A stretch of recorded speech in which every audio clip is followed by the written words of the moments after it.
નમસ્કાર મિત્રો, હું છું ગોપાલ ઇટાલિયા. ગઈકાલે 15મી એપ્રિલ 2026 નો દિવસ હતો.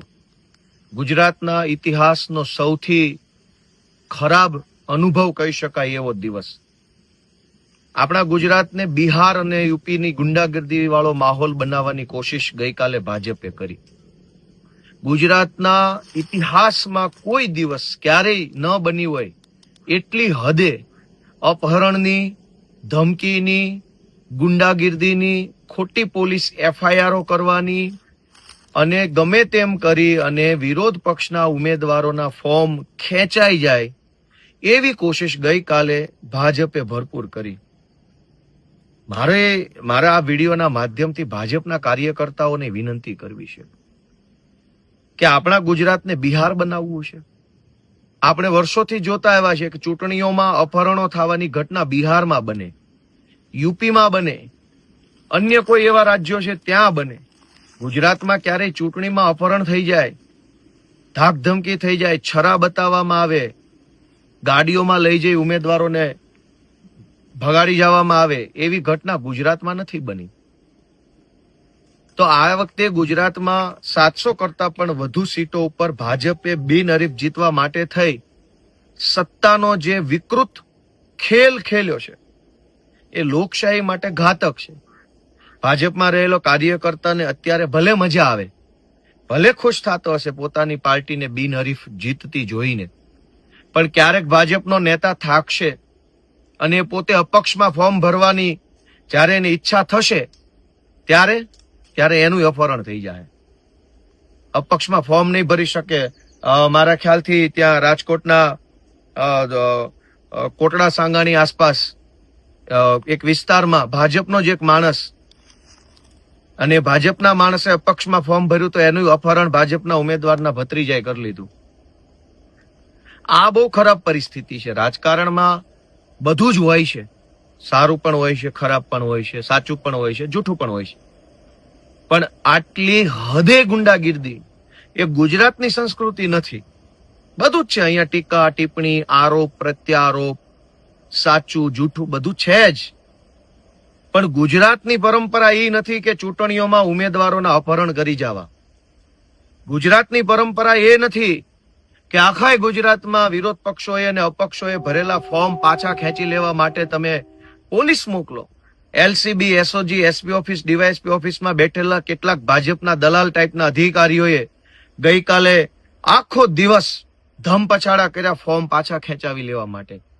હજારો વિડીયો વાયરલ થયા, હજારો અલગ અલગ જિલ્લામાંથી હજારો વિડીયો વાયરલ થયા, જેમાં લોકોએ નરી આંખે જોયું કે આ ભાજપના માણસો અને કેટલાક પોલીસ વાળા ભેગા મળી લોકશાહીનું ખૂન કરી રહ્યા છે.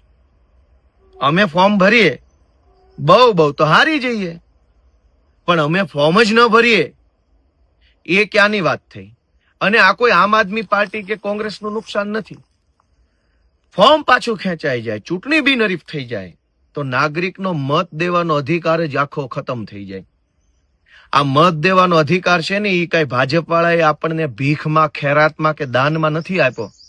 200 વર્ષ સુધી ભારત દેશના મહાન ક્રાંતિકારી મહાપુરુષો લડ્યા છે, 4-4, 5-5 પેઢીના બલિદાન આપ્યા છે, જિંદગીઓ ખર્ચી નાખી છે.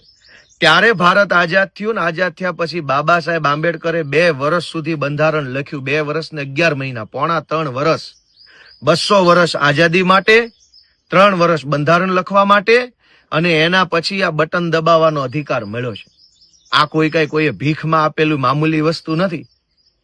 પણ ભાજપ પોલીસના દમ ઉપર ગુંડાઓ સાથે રાખી, ધાકધમકી કરી, પૈસાની ઓફરો મારી 200 વર્ષના સંઘર્ષથી મળેલો મત છીનવી લેવા માંગે છે. તો ગુજરાતની જનતા કાંઈ નહીં વિચારે. અને નુકસાન ક્યાં આમ આદમી પાર્ટીનું છે? આમ આદમી પાર્ટીના 10 ઉમેદવારોને ધમકાવી, પોલીસનો કેસ કરી, એના પરિવાર ઉપર પ્રેશર લાવી, મમ્મી પપ્પાને ડરાવી, સાસુ સસરા ઉપર દબાણ લાવી ફોર્મ પાછું ખેંચાવડાવી લીધું. એમાં નુકસાન મત આપવા વાળા હજારો લોકોનું ગયું કે જેણે ખેંચ્યું એનું એકલાનું જ ગયું, એકલાનું નહીં, સહિયારું નુકસાન છે. અને પહેલી ચૂંટણીમાં ભાજપને આવી આદત પડી ગઈ તો આવનારી બધી જ ચૂંટણીઓમાં ભાજપ આ ધંધા કરશે.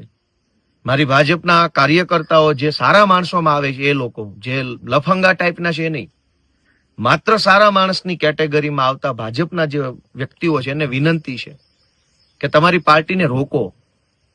સત્તાની વિકૃતિનો આ સૌથી ગંભીર દોર ચાલે છે, સમય ચાલી રહ્યો છે, આને રોકવું પડે. આ સારી બાબત નથી. આજે વિરોધ પક્ષના ઉમેદવારોના અપહરણ થાય છે, કાલે ભાજપના માણસોના અપહરણ થશે, કેમ કે સત્તા એટલી હદે સત્તા મળી કે હજુ વધુ સત્તા જોઈએ, હજુ વધુ સત્તા જોઈએ. મુખ્યમંત્રીએ કાલે મહેસાણામાં ભાષણ કર્યું કે એવી રીતે મત આપો, એવી રીતે મત આપો કે કોઈ ફોર્મ જ ન ભરે. બાપાની પેઢીઓ તો છે નહીં કોઈની, મુખ્યમંત્રીની નહીં, અમારી નહીં. ફોર્મ શું કામ ન ભરે કોઈ? અને સામસામા બે પાર્ટીઓ ફોર્મ ભરી શકે એટલે જ તો આ દેશમાં આઝાદી લાવવામાં આવી છે. આઝાદી લાવવા જે હાટું કે એક આ બાજુથી ફોર્મ ભરે, એક આ બાજુથી ફોર્મ ભરે અને પબ્લિક બે માંથી એકને મત આપી અને નક્કી કરી શકે. એટલા માટે તો આઝાદી લાવ્યા. હામું ફોર્મ જ ના ભરવાનું હોત તો અંગ્રેજો હતા જ. ક્યાં કોઈ ફોર્મ ભરી શકતું હતું? ક્યાં કોઈને ફોર્મ ભરવાનો અધિકાર હતો? ફોર્મ ભરવાનું ક્યાં કોઈ વિચારી શકતું હતું? ફોર્મ ભરી શકાય એવી વ્યવસ્થા લાવવા માટે 200 વર્ષ આ દેશના મહાપુરુષોએ બલિદાન આપ્યા છે. અને 4 પૈસાના ભાજપના કેટલાક નેતાઓને મનમાં એટલો બધો અહંકાર આવી ગયો છે કે કોઈ ફોર્મ ન ભરવું જોઈએ, માત્ર ભાજપના માણસો જીતવા જોઈએ. મારી તો ભાજપના નેતાઓ જેને સત્તાની હવા ચડી ગઈ ને એને વિનંતી છે કે ભાઈ સાહેબ, બાપા તમે ગયડા થશો ને, હાથ હાલતા બંધ થઈ જાય, પગ હાલતા બંધ થઈ જાય ને ત્યારે તમારી જગ્યાએ કોઈ બીજો આવેલો હશે અને એ પછી તમારા પર તાનાશાહી કરશે તો શું કરશો? એટલે સત્તાની હવા મર્યાદામાં હોવી જોઈએ, સત્તાનો અહંકાર માપનો હોવો જોઈએ. ગુજરાતને યુપી બિહાર બનતું રોકવાની જવાબદારી ભાજપના કાર્યકર્તાઓની, આપના કાર્યકર્તાઓની, સામાન્ય જનતા બધાયની છે. કોઈ પણ, મેં ફરીથી કહું કે રાજકારણમાં ટીકા ટિપ્પણી, આરોપ પ્રત્યારોપ, સાચું જૂઠું બધું છે જ, પણ ગુજરાતની સંસ્કૃતિમાં ચૂંટણીનું ફોર્મ ન ભરવા દેવા માટે અપહરણ કરવાની વ્યવસ્થા નથી. આ પહેલી વખત 700 જેટલા ફોર્મ પાછા લેવડાવવા માટે હિન્દી ફિલ્મની અંદર જે ખેલ હાલતો હોય ગુંડાઓ અને સામાન્ય નાગરિક વચ્ચે, જૂના જમાનાની પિક્ચરોમાં ગુંડાઓ આવતા, ધાડે ધાડા ગામ ભાંગતા, એવો ગઈકાલે જે માહોલ થયો છે એ ખરેખર અત્યંત દુર્ભાગ્યપૂર્ણ છે. આવો ક્યારેય ગુજરાતના ઇતિહાસમાં ભાજપના રાજમાં નથી થયું. આ પહેલી વખત હર્ષ સંઘવીએ આટલી હદે ગુંડાગીરી, લુખ્ખાગીરી, પોલીસનો આટલો ભયંકર દુરુપયોગ કર્યો છે. આજે વિપક્ષ છે, આમ આદમી પાર્ટી છે એટલે પોલીસ આમ આદમી પાર્ટીને પકડે, ભાજપ આમ આદમી પાર્ટીને પકડે. આજે વિપક્ષ છે એટલે ભાજપ અને પોલીસ વિપક્ષ ઉપર એટેક કરે છે. કાલે વિપક્ષ જ નહીં હોય તો એટેક કોના ઉપર કરશે? આજે જનતાની પહેલા એક સુરક્ષા દિવાલ તરીકે વિપક્ષ ઊભું છે. આ જનતા છે, આ સુરક્ષા દિવાલ છે અને અહીંયા ભાજપના સત્તા ભૂખ્યા, જે વરુ કહેવાય, સત્તા ભૂખ્યા લાલચુ રાક્ષસી માનસિકતા ધરાવતા કેટલાક નેતા છે.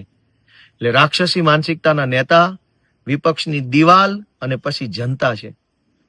આ વિપક્ષની દિવાલ તૂટી જશે, આ દિવાલ હટી જશે તો આ સત્તા ભૂખ્યા રાક્ષસી માનસિકતાના નેતાઓ પબ્લિકની શું હાલત કરશે?